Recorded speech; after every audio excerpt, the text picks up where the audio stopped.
Chapitre 2. Qui sont les manipulateurs? Personnage standard. Comme je vous le disais dès l'introduction, le tableau est incroyablement stéréotypé. C'est pourquoi le manipulateur peut se résumer en quelques données. Il a 2 visages, 4 ficelles et 3 pensées. Sa violence s'exerce en 3 temps. Elle provoque 3 phases de dégâts et se termine en apothéose, un bouquet final de bassesse, de cruauté, de haine et d'inhumanité, montrant enfin la noirceur de son âme et de ses desseins. À sa victime seulement. Pour tous les autres, il restera le brave ex-mari d'une femme cinglée. 2 visages. Un manipulateur a 2 visages, ou plus précisément un masque et un visage. Le masque est éminemment sympathique, voisin chaleureux, serviable et cordial, mari parfait et attentionné, employé modèle, papa gâteau, fou de ses enfants, fils dévoué, etc. Le rôle est largement surjoué, correspond trait pour trait aux clichés lénifiants véhiculés par la pub, mais étrangement, tous les interlocuteurs tombent dans le panneau. L'entourage affirme en permanence à la victime qu'elle a de la chance de vivre avec une personne aussi agréable. La victime doute et culpabilise. Pourquoi n'est-elle pas heureuse avec ce merveilleux compagnon? C'est pourtant simple à comprendre. Derrière le masque séduisant se cache un personnage morose et malveillant. Coralie est en sortie d'emprise. Elle commence à ouvrir les yeux sur qui est son compagnon. Le week-end précédent, elle fêtait son anniversaire au restaurant avec son conjoint et un couple d'amis. Elle me raconte sa soirée. Avec tout ce que je commence à comprendre, je m'étais mise en position d'observation. Indifférent et morose comme à son habitude, il m'a ignoré tout l'après-midi à la maison. Chez nous, je suis un meuble, même le jour de mon anniversaire. Au moment de partir au restaurant, il m'a mis la pression de l'urgence. Il s'était installé au volant et klaxonnait rageusement alors que j'étais encore dans la salle de bain. En me voyant arriver, il a dénigré ma tenue. Dans son regard plein de dégoût, je ne pouvais que me trouver vieille, moche et inadéquate. Pendant le trajet, il a cherché à créer une dispute à propos de ma famille. En temps normal, ça aurait marché. Je me serais énervée et je serais arrivée au restaurant bouleversée. Puis j'aurais fait la tête toute la soirée pendant qu'il aurait joué les bouts en train. Mes amis auraient sûrement pensé que ce brave gars avait bien du mérite de supporter une mégère comme moi. Mais cette fois, je suis arrivée détendue et souriante, et j'ai bien vu qu'il était furieux que son stratagème n'ait pas marché. Toute la soirée, il a joué le rôle du conjoint amoureux, attentionné et romantique. C'était énorme, ça sonnait faux. Que c'était kitsch. Je pense qu'avant, j'aurais gobé son cinéma, trop contente de retrouver enfin celui qu'il était à nos débuts. J'aurais cherché à me persuader que seuls ses soucis le rendent désagréable et qu'un peu de détente suffit à réveiller sa vraie nature. Mais là, je voyais clair et j'en avais la nausée. Dans ma tête se superposait l'expression de dégoût de l'heure d'avant et cet air amoureux, l'attitude méprisante ordinaire et ce brusque assaut de galanterie, les critiques et moqueries quotidiennes et ces flatteries soudaines. Il m'a offert un bijou avec une mise en scène grotesque. On se serait cru dans un chic flic. Mon amie le regardait avec des yeux brillants. Lorsqu'on est allés aux toilettes toutes les deux, elle m'a dit « Quelle chance tu as d'avoir un conjoint aussi merveilleux !» Ça m'a fait de la peine pour elle. Elle a un conjoint simple et sincère, qui l'aime réellement, et elle se fait abuser par le cinéma de mon conjoint qui lui donne l'impression que le sien est un rustre. Avant, j'aurais participé à la mystification. N'ayant que les apparences pour retaper mon ego, j'aurais joué les épouses comblées et j'en aurais même rajouté. Là, je lui ai dit la phrase que vous m'avez apprise. Ne te fie pas aux apparences, tu sais, il a 2 visages. Tu en connais un et moi, je connais l'autre.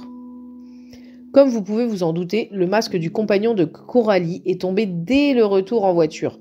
Odieux pendant tout le trajet, il était néanmoins demandeur d'une relation sexuelle à l'arrivée. Cela n'étonnera aucune des femmes qui ont partagé la vie d'un manipulateur. Il faut savoir que ce masque social sympathique est épuisant à porter pour les manipulateurs. C'est pourquoi, dès qu'ils le peuvent, ils ne sont plus gentils qu'à minima et de toute façon, toujours par calcul. Le reste du temps, ils sont eux-mêmes, c'est-à-dire de sinistres cires. S'ils redeviennent brusquement adorables, c'est qu'ils font face à des personnes utiles et que la situation sert leurs intérêts. Dès qu'ils ont la certitude de pouvoir être eux-mêmes en toute impunité, ils se relâchent ouvertement ou sournoisement. Le masque tombe, mais nous n'arrivons pas à croire à la réalité de ce nouveau visage. Les manipulateurs sont des passifs agressifs, c'est-à-dire des gens malveillants et lâches. Ils font un sabotage intense mais caché sous de l'étourderie ou de la maladresse. Prêtez-leur votre voiture et ils vous la rendront cabossée, et ce ne sera pas de leur faute. Annie me confirme le processus. Dès que son nouveau conjoint est venu s'installer chez elle, il lui a cassé sa machine à laver neuve en quelques mois. Sous couvert de l'aider, il surchargeait le tambour, lavait tout et n'importe quoi, et se vexait dès qu'elle lui demandait de ménager l'appareil. Il la culpabilisait en lui faisant croire en sa chance d'avoir un mari qui fait la lessive. Quand on vit avec un manipulateur, les objets se cassent, s'usent, disparaissent, réapparaissent parfois ailleurs. Il y a brusquement des erreurs administratives, des papiers ou des clés perdus qui entraînent autant de démarches supplémentaires épuisantes. Les quiproquos s'accumulent qui font que quand vous avez rendez-vous ensemble, vous vous loupez, vous l'attendez, vous rentrez à pied et même à la nage en ce qui concerne Catherine. Prétextant qu'il en avait marre d'attendre qu'elle ait fini de se baigner, il est parti avec le bateau, la laissant à 2 kilomètres de la côte. Je fais remarquer à Catherine. Sa mauvaise humeur aurait pu vous tuer. Elle le défend. Mais non, je suis bonne nageuse. Ah oui. Vous l'auriez fait, vous, de laisser quelqu'un si loin de la côte? Oh non, répond-elle spontanément, c'est beaucoup trop dangereux. Vous voyez, il vous a délibérément mis en danger. Leur malveillance va jusqu'à organiser de véritables mises en danger. Il y a des incendies suspects, des courts-circuits étonnants, des fuites de gaz. Le mari de Daniel a déjà mis le feu 2 fois. Elle est quasiment sûre que ce n'était pas accidentel. La première fois, c'était son grille-pain qui a flambé. Bizarrement, c'est l'ustensile qu'elle utilise le plus pour son usage personnel. L'autre fois, il a mis le feu à la haie mitoyenne sous couvert de brûler des feuilles mortes. Daniel sait pourquoi. Elle s'entend trop bien avec leurs voisins. Les manipulateurs adorent aussi pousser les gens à bout innocemment. Avec eux, les soirées avec les amis ou la famille de sa victime regorgent de gaffes, de maladresses, de plaisanteries blessantes, de surnoms ridicules, d'anecdotes humiliantes pour l'un des convives. Un malaise s'installe, les invités n'osent pas se fâcher, personne ne relève l'injure. La personne blessée sauve la face tant bien que mal. Peu à peu, les soirées se font plus rares, et c'est bien le but recherché, faire le vide dans les relations sociales de la victime. Il ne reste plus qu'à éloigner le cercle d'intime. Lorsqu'il s'agit de faire fuir les proches, le manipulateur sait se montrer odieux. Il critique sans relâche tous les amis de sa victime et dénigre sa famille. Devant eux, c'est avec sa victime qu'il se comporte en tyran. Il lui donne des ordres et la dénigre. Comme la plupart des gens ont peur des conflits et qu'il est difficile de défendre quelqu'un qui se laisse faire, les convives ne bronchent pas, mais vont diplomatiquement refuser les prochaines invitations. La victime est souvent blessée de la désaffection de ses proches. Elle ne réalise pas que l'ambiance de plomb à laquelle elle s'est habituée est irrespirable pour les autres et que la voir se faire rabaisser sans broncher est insoutenable pour ceux qui l'aiment. Pour se débarrasser des derniers irréductibles sentimentaux qui aiment sincèrement sa victime et qui tiennent bon, le manipulateur ira jusqu'aux insultes, parfois jusqu'aux coups. Je reçois souvent des parents accusés de provocation imaginaire, insultés et même frappés par le conjoint de leurs enfants. Leur fils ou leur fille, paralysé par l'emprise psychologique, n'a pas réagi, ou pire, pour éviter des représailles ultérieures, a donné raison au manipulateur. Ce masque sympathique a des vertus magiques et anesthésiantes.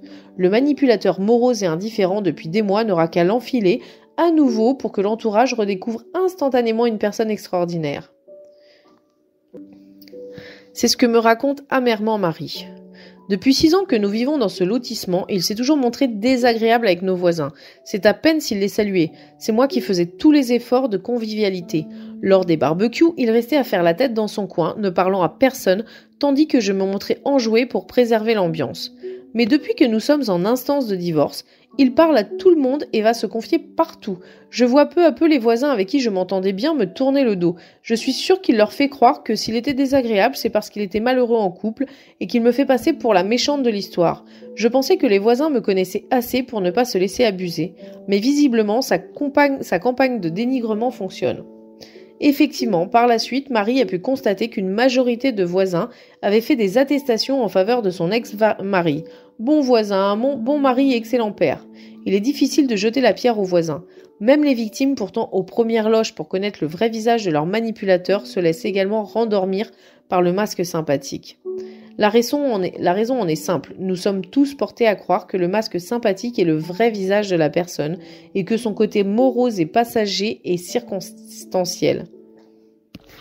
Cela est vrai pour les gens normaux, pas pour les manipulateurs. 4 ficelles.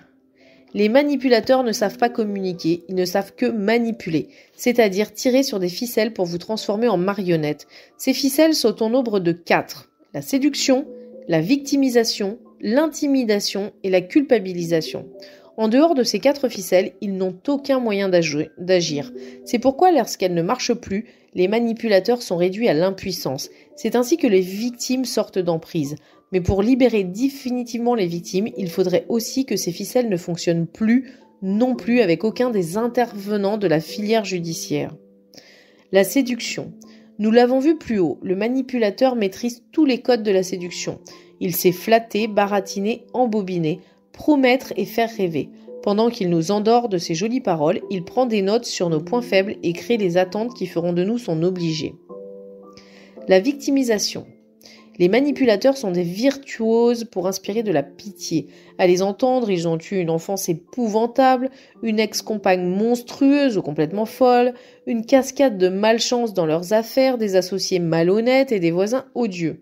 Les plus doués d'entre eux se contentent de suggérer qu'ils sont persécutés et vous laissent le soin d'émettre vous-même les bonnes conclusions. Si vous vous exclamez « Mais c'est un vrai salaud ton patron », il a gagné. Il prendra un air angélique pour rétorquer « Tu crois ? J'y avais pas pensé, t'as sans doute raison ».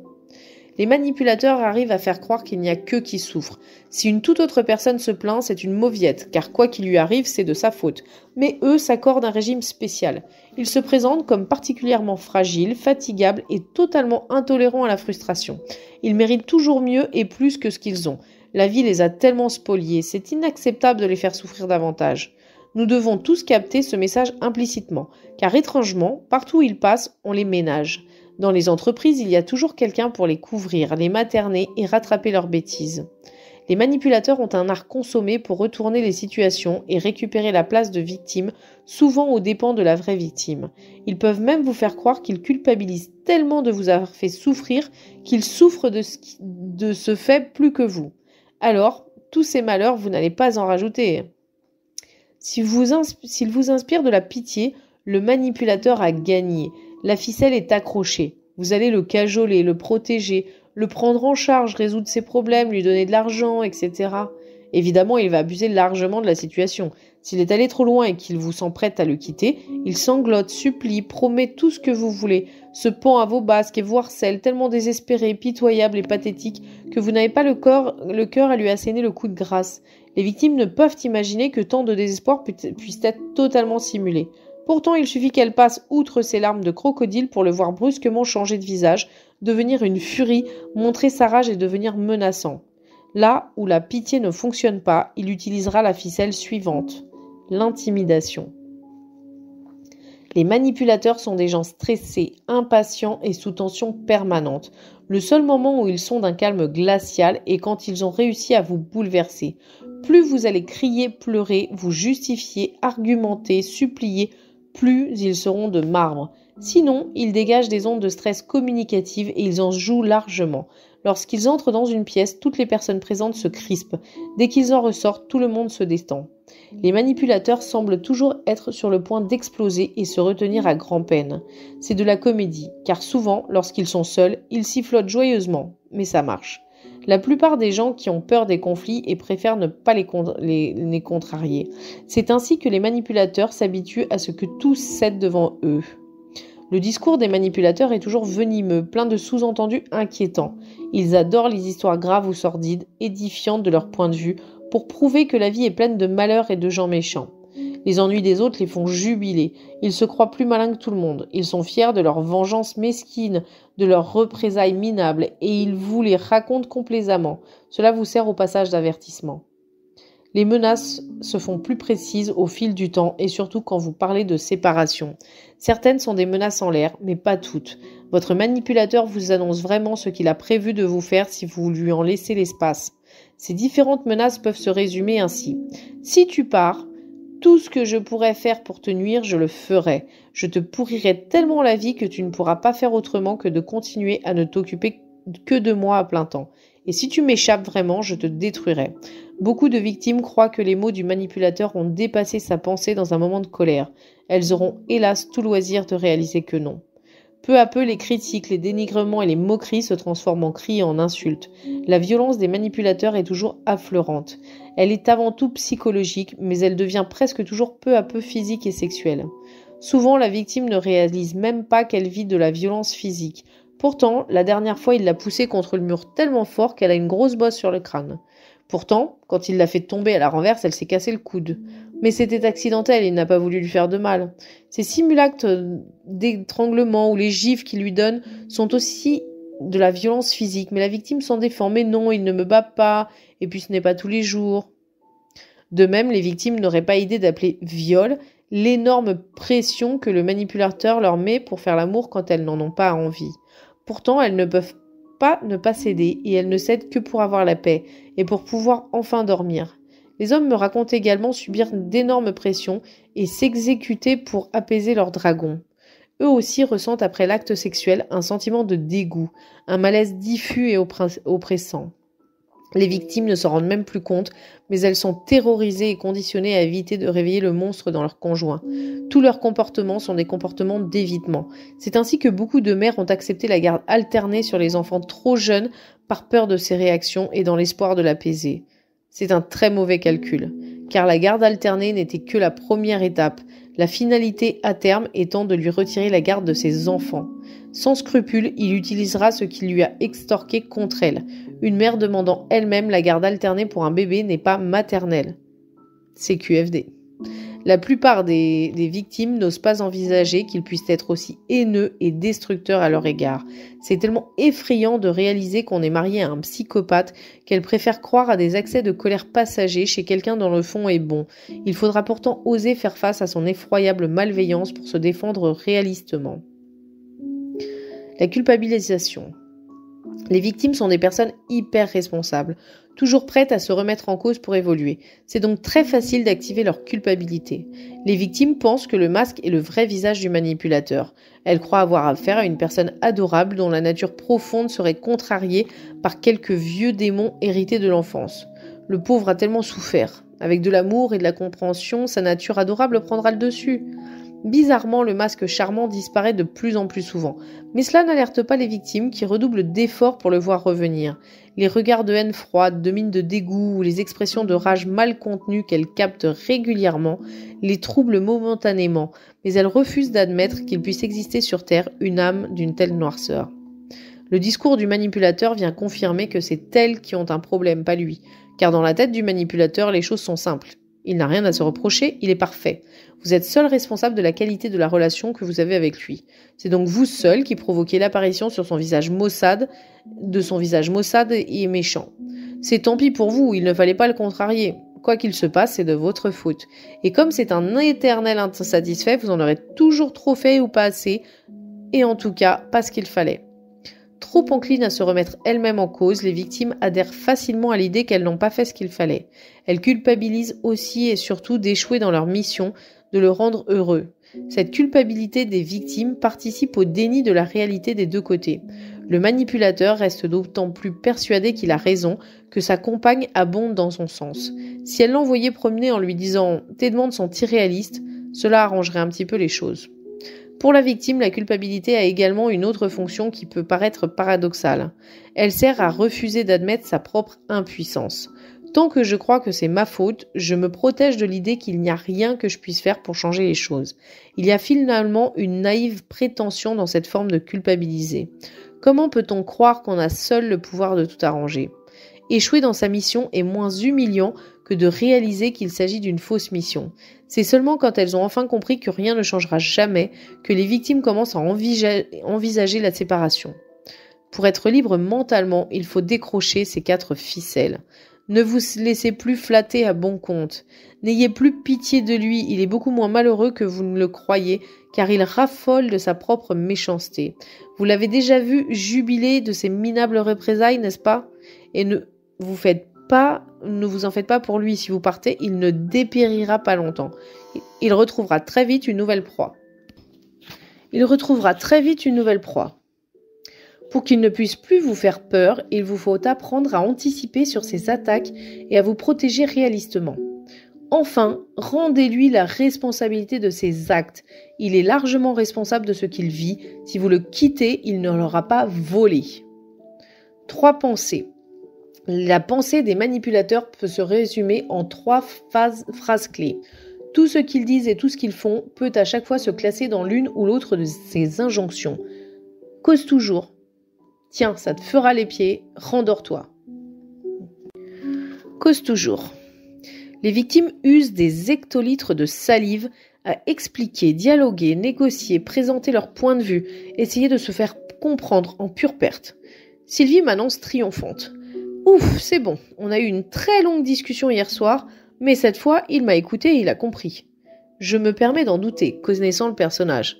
C'est faux, il m'écoute, s'insurge Sylvie. Et vous avez obtenu des changements ? Oui, il tient compte de ce que je lui dis. Quand je lui ai dit que je voulais qu'il rentre plus tôt du travail, il m'a entendu. Vraiment ? Alors depuis, il rentre de bonne heure ? Dans ses actes, combien de temps durent ses engagements ? 15 jours ? Sylvie réalise brusquement. Même pas, vous avez raison. Il ne tient pas du tout compte de ce que je demande. J'ai l'impression qu'il rentre encore plus tard.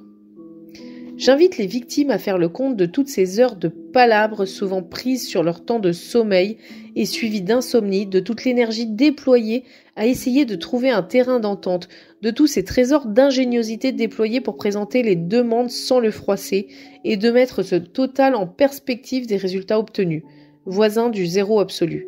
C'est insensé, mais c'est ainsi. Ce que vous lui dites entre par une oreille, il ressort par l'autre.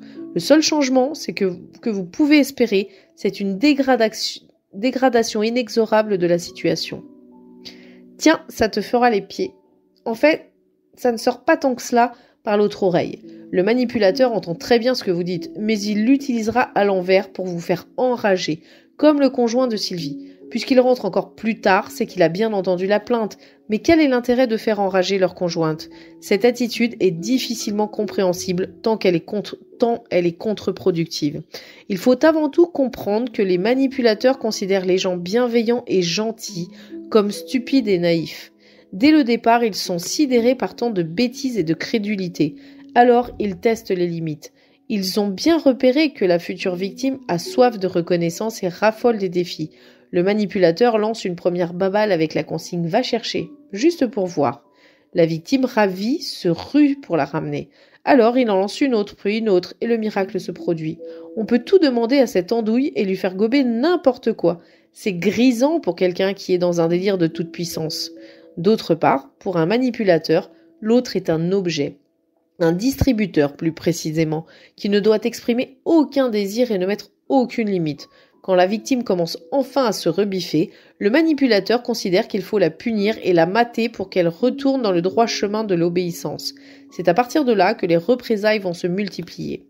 Enfin, les victimes sont de nature gaie et optimiste. Cela aussi est insupportable aux manipulateurs qui détestent la joie de vivre. Alors, leurs tracasseries ont également pour but d'écraser ce sourire imbécile sur cette face trop joviale. S'il peut exporter sa mauvaise humeur, le manipulateur se sent beaucoup mieux.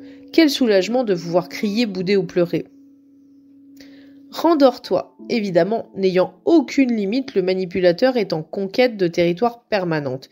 Il finit donc régulièrement par pousser le bouchon un peu trop loin. La victime se fâche, se réveille de l'emprise et est à 2 doigts de réaliser sa cruauté. Ça va barder. Alors, il fait vite pattes, voix et œil de velours. Il redevient un ange et réactive chez sa victime l'illusion que son rêve va bientôt se réaliser. Il lui fait croire qu'elle y était presque, qu'il a enfin compris quel est l'amour de sa vie, qu'il s'en veut de tout ce mal qu'il lui a fait, qu'il va se racheter et la rembourser au centuple de tout ce qu'elle fait pour lui, etc. Si c'est utile, il promet de consulter un psy, et ça marche, en apparence.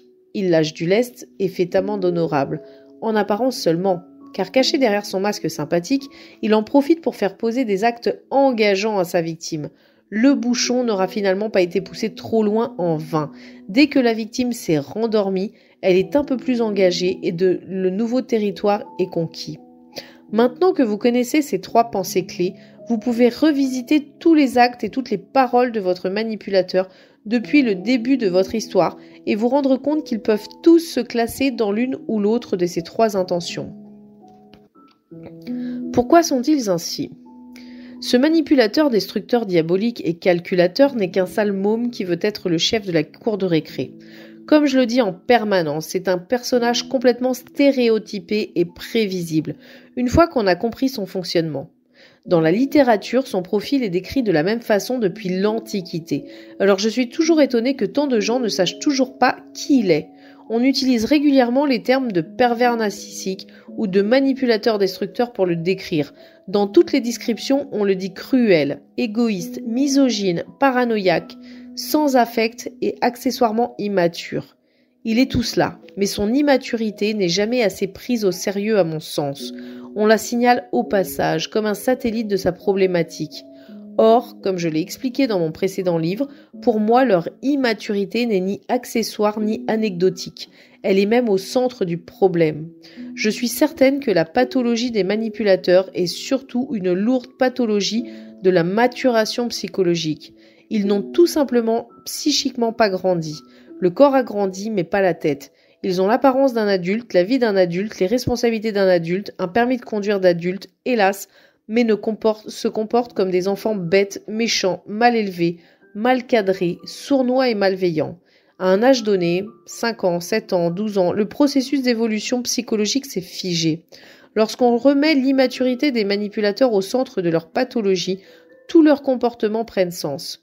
Quand on réalise qu'on a devant soi un enfant de 7 à 8 ans, maussade, buté et hostile, on comprend enfin que cela ne sert à rien de le raisonner.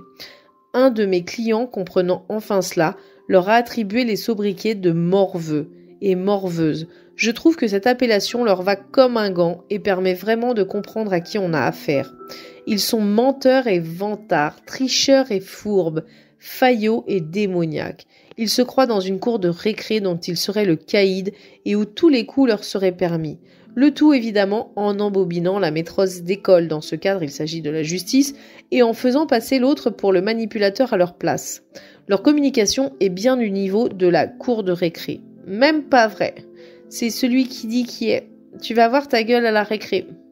Je suis à ma connaissance la seule auteure à soutenir cette hypothèse et aussi à soutenir que la plupart d'entre eux ne sont pas intelligents. Je les trouve même stupides dans beaucoup de cas. Et bien vite désarmés quand on sait contrer intelligemment leurs agissements. Mais ils peuvent faire illusion. Ils ont un aplomb incroyable pour faire croire qu'ils ont tout vu, tout lu, pour asséner des avis péremptoires. Jamais ils n'admettront leur ignorance ou leur incompétence. C'est pourquoi on leur prête des connaissances supérieures à celles qu'ils ont. Ils sont également excellents dans l'art de s'attirer les grâces des bonnes personnes et pour leur faire faire les bonnes démarches à leur place. Nous l'avons vu dans le cas de Sylvie. C'est elle qui a fait la thèse de son compagnon et qui l'a coaché pour son oral. Je pense que dans beaucoup de cas, les diplômes des manipulateurs ont été obtenus de cette façon. Le manipulateur s'est cramponné à un bon élève et lui a soutiré un maximum d'informations, puis a su mystifier et apitoyer les examinateurs. Nicole, architecte, me le confirme. Elle aussi s'est fait harponner à l'école d'architecture par son mari qui, le pauvre, s'y prenait comme un pied dans ses études. Il était pathétique, alors elle l'a piloté jusqu'au diplôme. Depuis, ils travaillent ensemble, ou plutôt elle essaie de travailler avec son mari dans les pattes, brassant de l'air et lui compliquant beaucoup la tâche par ses étourderies réelles ou intentionnelles. Elle n'arrive à travailler tranquille que lorsqu'il est occupé à parader en société ou qu'il effectue un petit chantier de rénovation, papier peint, peinture, avec un peu de plomberie et d'électricité. Il semble alors se détendre et prendre plaisir à travailler au point qu'elle se dit qu'il est dans son élément parce qu'occupé à des tâches de son niveau. Elle conclut, sans moi, il aurait sûrement le niveau maçon. Pendant le divorce, les manipulateurs se défendent incroyablement bien. Je ne crois toujours pas que ce soit grâce à leur intelligence. Mais ce sont des gens de réseau qui savent actionner les bons leviers, utiliser les bonnes protections. En général, c'est leur nouvelle compagne ou leur mère qui gère le dossier juridique avec sérieux et application. Et surtout avec l'énergie que donne la certitude de défendre un innocent persécuté par une horrible mégère. Pendant ce temps, en parallèle, le manipulateur fait du charme à son avocate ou promet 1000 avantages, coups de pouce ou bonnes bouteilles à son avocat. Il sait aussi faire pitié à tout le monde. Enfin, si les manipulateurs se défendent si bien, c'est parce que leurs victimes, n'ayant rien compris à ce qui leur arrive, elles, se défendent très mal. Elles se présentent en justice les mains vides, croyant qu'il suffit d'être innocent pour que tout se passe bien. Elles vont vite déchanter. Dès que les victimes se défendent réalistement, les magouilles du manipulateur perdent beaucoup de leur portée. Pour moi, les manipulateurs sont malins, savent retenir l'info qui pourra leur servir et fréquenter les personnes qui serviront leur cause. Certains tiennent même depuis des années un journal détaillé de tous leurs faits et gestes ainsi que de ceux de leurs victimes. Mais il n'y a pas d'intelligence spectaculaire dans ces agissements. Du calcul, oui, incontestablement. De la peur et de la paranoïa, oui, clairement. De la haine aussi. Mais de l'intelligence, non. Toutes leurs capacités intellectuelles sont simplement mises au service de leur manipulation. Cela fait toute la différence, car en dehors de manipuler, ils ne savent rien faire d'autre. J'ai pu le vérifier tant de fois. Quand leur manigance ne marche plus, ils sont totalement démunis et hors d'état de nuire. Ils affichent alors leur minable stratagème avec une candeur étonnante. Les ficelles deviennent énormes et apparentes. Dans la panique de ne plus contrôler l'autre, leur paranoïa s'emballe et les fait se trahir et se piéger eux-mêmes. À ce moment-là, le rapport de force s'inverse. S'il y avait plus de personnes pour couvrir et cautionner leurs intrigues, ils seraient inoffensives. Hélas, tant de gens se laissent encore embobiner. Il y a encore tant à faire pour faire circuler l'information. Oui, ils sont calculateurs, sournois et sans éthique. Oui, ils nous surprennent par leurs agissements et c'est cela qui nous donne l'impression qu'ils sont intelligents. Pourtant, Michel Audiard disait « Ce qu'il y a de formidable avec les cons, c'est qu'ils osent tout. C'est d'ailleurs à ça qu'on les reconnaît. » Pour Audiard, la dynamique du con dans un scénario est une mine inépuisable. Elle permet toutes les audaces, tous les rebondissements. Elle crée le suspense, cueille le spectateur par surprise et déclenche les rires parce que c'est trop énorme et que dans la vraie vie, jamais personne n'oserait aller si loin. Personne ? Si, les manipulateurs. Eux aussi, ils osent tout, mais ils le font sournoisement. Alors, intelligents ? Oui, autant que le con d'Audiard. Car ce qui aggrave cette impression qu'ils sont d'une intelligence supérieure, c'est que les manipulateurs sont des gens sans éthique, sans conscience, n'ayant intégré ni les lois, ni les règles de sécurité, et encore moins le savoir-vivre le plus élémentaire. Ils n'ont aucun respect de la vie, aucun sens du sacré et aucune humanité. C'est cela qui les rend machiavéliques. En bref, ce sont des psychopathes. Vous ne me croyez pas ? Que pensez-vous de cet exemple ? Après une énième scène de violence, Hélène est déterminée. Elle fait face à Jacques et lui annonce fermement qu'elle va le quitter. Il teste ses ficelles habituelles. Charme, promesses, prières, menaces, insinuations culpabilisantes, etc. Cette fois, rien n'a de prise sur Hélène. Alors subitement, Jacques enfile son masque sympathique et s'exclame joyeusement. « On va à la plage. Hein, les enfants, ça vous dit une petite plage ?» Les enfants, Enzo 5 ans et Lola 7 ans, renchérissent évidemment. « Oh oui, pas chouette, on va à la mer. » Seul un fou agirait ainsi. Hélène est soufflée par le volte-place de Jacques, mais ne cède pas. Non, je suis en train de te dire que je vais divorcer. Je n'irai plus à la plage avec toi, mais puisque tu l'as promis aux enfants, emmène-les. Piégé par son propre jeu, Jacques traîne des pieds, fait semblant de ne pas savoir où sont les affaires de plage et cherche à gagner du temps. Hélène reste de marbre. Jacques finit par partir à la plage avec les enfants, mais il est fou de rage. Ses yeux émettent des éclairs de haine. Les enfants rentreront de la plage avec un magistral et très douloureux coup de soleil. En voyant ces deux petits brûlés au premier degré, Hélène est bouleversée et interpelle Jacques en vain. Elle s'adresse à un mur de glace et n'obtiendra aucune explication. S'il avait été perturbé par la discussion au point d'oublier d'enduire ses enfants de crème à la plage, Jacques aurait montré des signes de culpabilité et de regret. Il aurait soigné ses enfants, présenté des excuses à sa femme. Son impassibilité et son silence n'offrent que deux explications. Soit Jacques est totalement inconscient, si à son âge il ne sait même pas qu'à la plage on met une protection solaire aux enfants, cela va être sacrément dangereux de lui en laisser la garde, même un week-end sur deux. Soit Jacques est parfaitement conscient de ce qu'il fait et il a laissé délibérément brûler ses petits à la plage pour punir Hélène. C'est encore plus inquiétant, car il est bien un psychopathe sans affect, capable de s'en prendre à ses propres enfants pour atteindre sa compagne. Dans un cas comme dans l'autre, l'inquiétude de la mère à laisser les enfants au père sera grandement justifiée, mais la justice et les experts la prendront pour une mère fusionnelle, surprotectrice et dans le déni du père. Personnellement, je penche sans hésiter pour la deuxième explication. Trop de mamans m'ont raconté des anecdotes du même acabit pour que je puisse encore douter de la capacité de ces manipulateurs à s'en prendre à leurs propres enfants, juste pour atteindre leur ex-épouse. À l'heure où j'écris ces lignes, Jacques harcèle sa petite Lola pour qu'elle demande elle-même la garde alternée. Oui, pour moi, ce sont bien des psychopathes, quel que soit leur beau discours humaniste de surface, leurs larmes de crocodile, leurs grimaces de souffrance, rien de ce qui fait la substance des êtres vivants ne les touche. Ils sont vides et froids. C'est dans les situations où ne devrait s'exprimer que de la chaleur humaine que se repère le mieux leur inhumanité. Lors des naissances, des mariages, des fêtes et aussi des maladies ou des enterrements, leur attitude décalée est à la limite de l'obscénité tant elle est déplacée. Parraines de la joie de vivre et de l'affection, ils gâchent délibérément les fêtes de famille et les anniversaires. Leur absence totale d'empathie apparaît clairement dans les moments d'inquiétude et de malheur. Huguette a dû passer des examens médicaux qui l'ont beaucoup inquiétée. Le jour des résultats, heureusement négatifs, elle voudrait rire, chanter, partager son soulagement, arroser l'événement. Son mari est là, à côté d'elle, glacial, indifférent. Huguette se dit qu'elle aurait mieux fait de venir chercher ses résultats d'analyse avec une amie.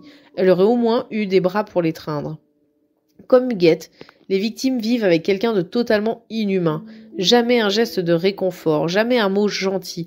Elles affrontent seules les épreuves de la vie, finalement soulagées quand ils n'en rajoutent pas avec une réflexion cruelle ou déplacée.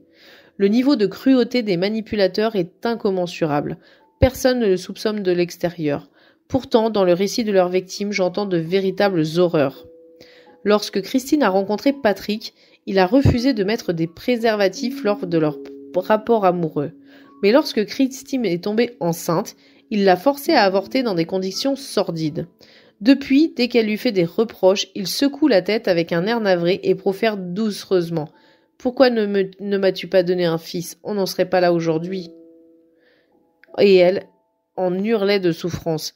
Quel juge aux affaires familiales pourrait y comprendre quelque chose en audience? Pourquoi cette femme hystérique insulte-t-elle si violemment son mari? Tous les manipulateurs ont ce sadisme dans un domaine ou un autre. Ils vous forcent à faire des choses affectivement douloureuses, avorter, vendre votre maison de famille, vous éloigner de vos proches, renoncer à votre passion, puis sortent innocemment les énormités qui vont rouvrir les plaies. Les manipulateurs sont des gens profondément cruels et même souvent sadiques. Cette cruauté n'est pas incompatible avec l'immaturité, bien au contraire. Dans ses souvenirs d'enfance, Marcel Pagnol raconte comment, avec son frère Paul, ils avaient capturé une menthe religieuse et l'avaient fait dévorer vivante par des fourmis en retournant son bocal sur la fourmilière. La pauvre bête mordue de toutes parts les avait bien fait rigoler par son espèce de danse.